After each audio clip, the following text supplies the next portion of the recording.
A lot of excitement about this one, so let's get straight into it. I've had one of these 360 Viz navs for a couple of days. Let's see it in action right here at home. The charging dock is as simple as it gets. It's a bit like some of the earlier models I've used. You wind the charger cable to suit which side the power socket is located.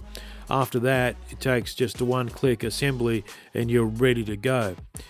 I didn't fix it to the wall, it was okay for a temporary setup. To get started, you can use the onboard button/screen to operate the device. That's pretty unique, but it's best to download the Dyson app.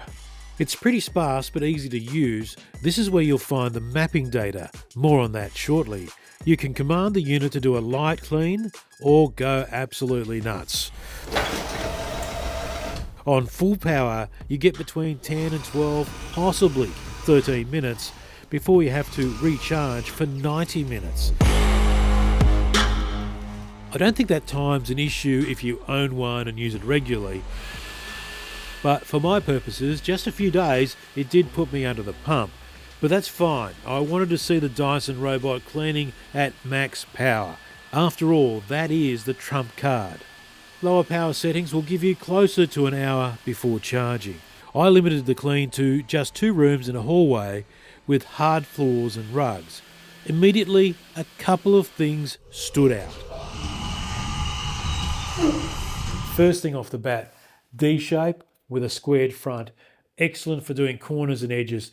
That full width brush bar is fantastic and cleans more of the floor in one pass. An extending side duct automatically redirects suction when against the wall. This is video of the duct doing its job at Dyson HQ in Sydney, so I know it works. Now, it didn't activate for me at home, but that's because the vacuum cleaner never completed a full clean cycle of the mapped area at my place. But it does have some issues, and I'll go through those in a moment. But overall, this thing is an absolute cleaning champion. It has amazing suction power, 6 times better, Dyson says, than the nearest competitor. And here's the proof. So although it doesn't have an auto empty station, which I'd much prefer, but I can understand what Dyson is doing, and the bin is on the top of the robot, so it does make it easy to access, empty and return. And it held a lot of material. Remember that Dyson loves filtration, so you've got a great filter here. Just like the larger stick vacuums, that means the expelled air contains none of the nasties that you might have with the very old vacuum cleaners. Even some of the smaller ones you get now, or the cheaper vacuum cleaners that you get that are robot vacuum cleaners, don't do a good job of filtering the air. So that's another bonus you get with Dyson. Returning to the app, I've found the dust mapping very interesting. You can see where the robot picked up the most debris during each pass. It gets around like a little champion. It can climb 21mm and get under furniture of 99mm. It has 26 sensors and a navigation light that comes on in darker areas to assist with its 360-degree vision system. The navigation is nowhere near as polished as an Ecovacs or Roborock.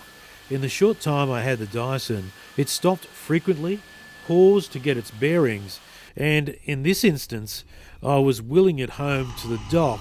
Oh, come on. So there's work to be done on the navigation, I feel, because it's just not as slick as the other units which have been doing it for a long time now. Just turn around, mate. Oh, no. It eventually got there, but it was pretty frustrating to watch. Come on. Yes. Again, I don't see this as a massive problem, as this can be improved with software over time. But you should be aware of it. There's no mistaking this robot for anything other than a Dyson with that sound. The motor spins at up to 110,000 RPM. Impressed? Launched in Australia and Japan first, it's 2,399 Australian dollars, so it's a big investment. I know that anyone who loves Dyson will just rush out and buy it, but I would like more time with the unit before making a full and authoritative recommendation to you.